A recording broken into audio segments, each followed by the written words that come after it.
لائیے مجھے پیسے دیجیے، پیسے کہاں ہیں؟ تو وہ پرہیزگار شخص کہنے لگا بیگم آج میں نے کچھ بھی نہیں کمایا۔ تو بیوی کہنے لگی میاں ہمارے بچے بھوکے ہیں، ان کو میں کیا چیز کھلاؤں گی؟ تو وہ نیک شخص کہنے لگا کہ میری بیگم تم آج رات اور صبر کر لو۔ پھر اس نے اس کے بعد اپنی بیوی سے کہا بیگم جاؤ اور تندور میں آگ لگا دو، اگر ہمارے پڑوسی ہمارے ہمسائے ہمارے تندور میں آگ نہیں دیکھیں گے تو نہ معلوم وہ ہمارے بارے میں کیا سوچیں گے اور کیا خیالات کریں گے۔ خواہ مخواہ ان کو پریشان کرنا اچھا نہیں ہے۔ کافی دنوں سے ہمارے گھر پر چولہا بھی نہیں جلا، اگر آج بھی ہمارے یہاں چولہا نہیں جلا تو ہمسائے اور پڑوسی طرح طرح کی باتیں کریں گے۔ بیوی وہاں سے اٹھی اور اس نے اٹھ کر تندور میں آگ جلا دی اور خود واپس آ کر وہیں پر اپنے شوہر کے پاس بیٹھ گئی۔ تبھی ایک پڑوسن آگ لینے کے غرض سے آئی اور آ کر پوچھنے لگی کیا تمہارے پاس آگ ہے؟ تو اس نے کہا آگے بڑھ کر چولہا جل رہا ہے، وہاں سے لے لو۔ تو وہ عورت جب آگ لے کر واپس ہوئی تو گھر والوں سے یعنی کہ اس نیک شخص کے گھر والوں سے کہنے لگی کہ ارے خاتون تم یہاں پر بیٹھی ہوئی ہو، ادھر تندور میں تمہاری روٹیاں اچھی طرح سے پک چکی ہیں، بلکہ اب وہ تو جلنے کو ہیں۔ تو وہ نیک شخص کی بیوی نے جب اٹھ کر دیکھا تو تندور بہترین روٹیوں سے بھرا ہوا تھا۔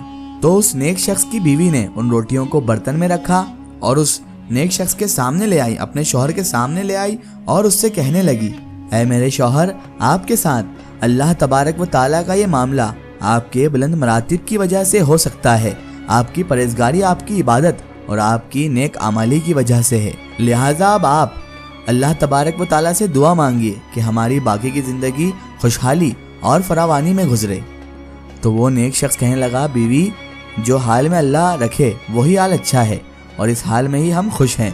لیکن اس عورت کی خواہشات بڑھنے لگی اور اس کے بعد وہ عورت کا اصرار بڑھتا رہا، وہ بار بار کہنے لگی، حتیٰ کہ تنگ عقل اس شخص نے بھی دعا کرنے کا وعدہ کر لیا۔ آدھی رات کو اٹھ کر اس نے نماز ادا کی اور اللہ تبارک و تعالیٰ سے دعا مانگی۔ اس کی دعا کچھ یوں تھی، اے میرے پروردگار، میری بیوی کا اصرار اور تقاضا یہ ہے کہ اس کو باقی کی عمر میں خوشحالی اور فراخی عطا فرما۔ میری بیوی اس دنیا میں چین کی زندگی گزارنا چاہتی ہے۔ اور یہ دعا کرتے کرتے وہ شخص سو گیا۔ صبح جب وہ اٹھا تو اس شخص سے اس کی بیوی نے کہا کہ شوہر صاحب، میں نے رات کو ایک عجیب سا خواب دیکھا ہے۔ میں نے رات کو اپنے خواب میں دیکھا کہ سونے کی بہت سی کرسیاں لگی ہوئی ہیں جو یاقوت اور قیمتی پتھروں سے آراستہ ہیں، مگر ان میں سوراخ بھی موجود ہیں۔ میں نے جب وہاں پر پوچھا کہ یہ کرسیاں کس کی ہیں تو آگے سے جواب ملا کہ یہ تیرے خاوند کے بیٹھنے کے لیے ہیں۔ میں نے پوچھا کہ ان کرسیوں میں یہ سوراخ کیا ہیں تو جواب ملا کہ یہ وہی کمی اور وہی نسخ ہیں جو دنیا کی جلد بازی کی وجہ سے واقع ہوئے ہیں۔ اور مجھے خواب میں بتایا گیا کہ جو شخص دنیا مانگتا ہے ہم اس کو دنیا عطا کر دیتے ہیں اور پھر آخرت میں اس کا کوئی حصہ نہیں ہوتا، لیکن جو شخص دنیا میں مصیبتیں جھیلتا ہے اس کے لیے اللہ تبارک و تعالیٰ نے آخرت میں بہترین انتظامات کرا رکھے ہیں۔ اس کے بعد اس کی بیوی کہنے لگی کہ میں بہت شرمندہ ہوں کہ میں نے دنیا کا تقاضا کیا۔ اے میرے شوہر، مجھے دنیا نہیں چاہیے بلکہ مجھے تو آخرت میں اللہ تبارک و تعالیٰ سے انعام چاہیے۔ اور اس طرح اس شخص نے دوبارہ اپنے رب اللہ تبارک و تعالیٰ سے دعا کی، اے میرے پروردگار، میری بیوی کو معاف فرما دے۔ اور اس کے بعد وہ دونوں میاں بیوی اسی طرح سے اپنی زندگی بسر کرنے لگے۔ سبحان اللہ۔ ناظرین کرام، یہ ہوتے ہیں اللہ والے۔ ناظرین کرام، اس واقعے سے ہمیں یہ سبق حاصل ہوتا ہے کہ جو لوگ اللہ تبارک و تعالیٰ کی رضا کے لیے اپنی نفسانی خواہشات سے دور ہو کر اس پر قابو پا کر اپنے آپ کو اللہ تعالیٰ کی سچی راہ پر چلاتے ہیں، اللہ تعالیٰ انہیں کسی بھی حال میں تنہا نہیں چھوڑتا، جیسا کہ اس واقعے میں ہوا۔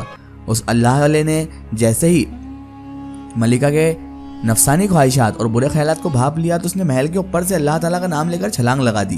اس محل سے اگر اور کوئی کودتا تو شاید وہ دنیا میں رہتا ہی نہیں، شاید وہ انتقال کر جاتا، لیکن اللہ تعالیٰ نے اس بندے کی مدد کی اور وہ کودا تو اسے کوئی فرق نہ پڑا، کوئی زخم نہ لگا اور کوئی بھی چوٹ نہ لگی۔ یہ ہوتی ہے اللہ والوں کی شان، اور یہ ہے اللہ تبارک و تعالیٰ کا خاص فضل و کرم جو وہ اپنے برگزیدہ اور نیک بندوں پر کرتا ہے۔ اور ناظرین کرام، اس واقعے سے ہمیں یہ بھی سبق حاصل ہوتا ہے کہ ہمیں ہر حال میں اللہ تبارک و تعالیٰ کا شکر ادا کرنا چاہیے۔ ہمیں دنیا سے زیادہ آخرت کی فکر کرنا چاہیے۔ آج بھی لوگ دنیا میں پیسہ مال و دولت اس کے چکر میں ایک دوسرے سے برائی لیتے ہیں یا پھر برے برے کام کرتے ہیں یا غلط راستوں پر جاتے ہیں، لیکن انہیں یہ نہیں پتا کہ یہ دنیا فانی ہے، ایک نہ ایک دن ہم سب کو اس دنیا سے جانا ہے، اس کے بعد ہماری اصل زندگی شروع ہوگی، تو ہمیں اس کی تیاری کرنا ہے اس دنیا میں رہ کر۔ مال و دولت کمانا بھی بے حد ضروری ہے، لیکن ضرورت کے مطابق، اپنی خواہشات کے مطابق نہیں، کیونکہ خواہشات تو بادشاہوں کی بھی ادھوری رہ جاتی ہیں اور ضرورت تو فقیروں کی بھی پوری ہو جاتی ہیں۔